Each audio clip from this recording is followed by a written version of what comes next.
Hello students, welcome to text book. तो आज जो मैं टॉपिक डिस्कस करने जा रहा हूँ वो इतना इम्पोर्टेंट है ना कि मतलब आईआईटी का प्रोफेसर जब गेट का पेपर सेलेक्ट करता है तो वो अपने आप को रोक नहीं पाता उसमें क्वेश्चन डालने से। मतलब इस टॉपिक से क्वेश्चन गेट में तो गारंटीड आता ही आता है। आपके जो भी और पीएसयू या फिर बीएआरसी या इसरो एग्जाम होता है वहाँ पे भी सैम्पलिंग थ्योरम जो टॉपिक हमारा आज का है आप स्क्रीन पे देख रहे हो, इतना इंपॉर्टेंट टॉपिक है कि वहाँ पे भी क्वेश्चन आपको गारंटेड मिलेगा ही मिलेगा। और कम्युनिकेशन इंजीनियरिंग आपको पता है सारी डिजिटल कम्युनिकेशन सैम्पलिंग से ही स्टार्ट होती है। ठीक है, तो हमारे पास रीज़न भी है कि हमें पढ़ना क्यों है, क्योंकि जितना भी डिजिटल कम्युनिकेशन है सारा सैम्पलिंग के थ्रू चलेगा। अभी एक बार जब मैं आपको ये पढ़ा दूंगा, ये लेक्चर डील कर लूंगा, तो उसके बाद आपको क्या मिलेगा, आपके पास जो एक मैं वर्ड बीच में यूज़ करूंगा नाइक्विस्ट रेट, तो नाइक्विस्ट रेट से रिलेटेड क्वेश्चन गेट में पूछा जाएगा, वो आप आराम से डील कर पाओगे। नेक्स्ट कई बार फिल्टर से रिलेटेड क्वेश्चन आता है, वो भी आप आराम से डील कर पाओगे। तो इसके बाद आपको प्रॉब्लम रहने वाली नहीं है। मतलब आपके 1 और 2 मार्क्स गारंटेड हो जाएंगे गेट के अंदर। तो स्टार्ट करते हैं एक बार। तो सैम्पलिंग थ्योरम जैसे कि मैंने लिखा है, पहले डेफिनेशन में आपको बता देता हूँ, फिर इसका मीनिंग बताऊंगा कि एग्जैक्टली मीनिंग क्या है। डेफिनेशन आप एक बार सुन लो जरा। ये बोल रहा है कि फॉर एनी सिग्नल, ठीक है, ये बोल रहा है फॉर एनी सिग्नल, आपके पास कोई सिग्नल है x t, whose x of omega is zero, जिसका फोरियर ट्रांसफॉर्म जीरो है, फॉर ओमेगा ग्रेटर देन, किसके लिए बोला है, for omega greater than mod of omega m. अगर फ्रिक्वेंसी की वैल्यू जो एंगुलर फ्रिक्वेंसी है वो ओमेगा एम से अगर बड़ी चलेगी, मोड ऑफ ओमेगा एम से बड़ी चली गई, तो उसका फोरियर एग्जिस्ट नहीं करेगा। इसका ये मीनिंग है ना, जीरो। अच्छा, मैं आपको एक डायग्राम दिखाता हूँ, आप देखना ये स्टेटमेंट इसको लिंक कर रही है कि नहीं।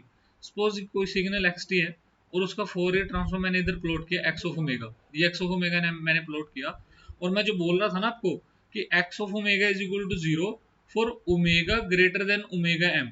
अब देख रहे हो यहाँ पे जो ओमेगा है ना, इस रेंज के अंदर, ये जो रेंज है ये वाली, ठीक है, इस रेंज में आप देख रहे हो, यहाँ पे आपने देखा इस रेंज के अंदर, इस रेंज में ओमेगा ओमेगा एम से ग्रेटर है, तो वहां पे एक्स ऑफ ओमेगा नहीं है, जीरो है।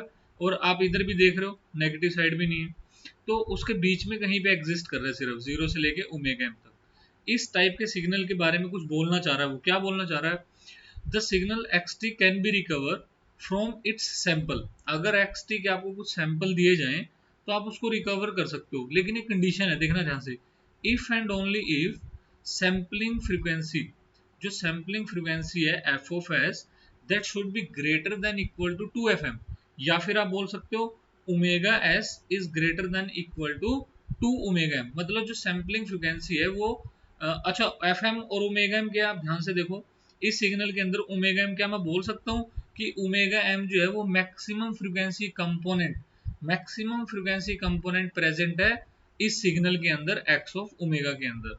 तो जो भी सिग्नल के अंदर मैक्सिमम फ्रीक्वेंसी कंपोनेंट प्रेजेंट रहेगा उसके डबल से ज्यादा, उसके डबल से ज्यादा अगर आपके पास सैम्पलिंग फ्रीक्वेंसी रहेगी, तभी आप उस सिग्नल के सैंपल से, उस सिग्नल के सैंपल से आप सिग्नल को रिकवर कर सकते हो। तो डेफिनेशन आपको क्लियर है। अभी थोड़ा मैं एग्जांपल से आपको समझाना चाह रहा हूँ। अभी क्वेश्चन ये है, इसको थोड़ी, इसकी थोड़ी फील लेंगे, देखना कैसे फील लेनी है, मैं आपको बताता हूँ। आप इसको देखो, क्या आप बता सकते हो, ये 11 वर्ड, 11 उसका क्या बोलते हैं, 11 अक्षर है इसके अंदर, मतलब ठीक है, तो आपने बताना है कि क्या क्या वर्ड क्या है ये। ठीक है, इसमें 11 वो लेटर्स यूज किए गए, 11 लेटर्स, 11 लेटर्स हैं इसके अंदर। तो आप गैस कर सकते हो क्या, और मैंने आपको बोला कि फर्स्ट नंबर पे ये है और फिर ये फिर ये ऐसे दे रखे हैं, तो आपने गैस करना है कि क्या है। तो आपको लग रहा है कि यार ये गैस नहीं बन रहा, नहीं, देखो आप ध्यान से देखो, इसको गैस नहीं कर पा रहे। अभी मैंने क्या किया, सैंपल बढ़ा दिए, मतलब मैंने आपको बीच में और वैल्यूज दे दी, MTEAIS, तो आप थोड़ा बहुत दिमाग लगा के हो सकता है इसको गैस कर लो कि ये क्या है, लेकिन अभी भी आपको थोड़ी बहुत डिफिकल्टी आ रही होगी, है ना। देखो जबकि मैंने आपको सैंपल, आप इसको ऐसे पढ़ो कि सपोज आपको 11 सैंपल थे किसी वर्ड के, 11 में से पहले मैंने आपको ये नंबर दिए, तो आपको गैस करना बड़ा मुश्किल हो रहा है। फिर मैंने उन सैंपल्स को बढ़ा दिया, जैसे मैंने 6 कर दिए, ठीक है, तो थोड़ा आसान हो गया, बट अभी भी अच्छे से गैस नहीं हो पा रहा कि ये वर्ड क्या था। अभी मैं क्या करता हूँ, अब देखना ध्यान से, अब मैंने आपको क्या, 3 2 5 और 3 8 सैंपल दे दिए, देखो 11 में से मैंने 8 आपको बता दिए। तो अब आपको आराम से, अब अपने दिमाग में सोचोगे क्या वर्ड हो सकता है। अब आप आराम से आइडिया लगा पा रहे हो कि ये वर्ड है मैथमेटिक्स, मैथमेटिक्स, ठीक है ना। ये मैथमेटिक्स बन गया आपके पास। तो आप आराम से अब जज कर पा रहे हो कि ये वर्ड क्या है, मैथमेटिक्स है। ठीक है, तो अब आपको समझ में आया कि हमारे पास जो सैंपल्स हैं, जो सैंपल्स है वो हमारे पास काफी सारे सैंपल होना इंपॉर्टेंट क्यों है, मतलब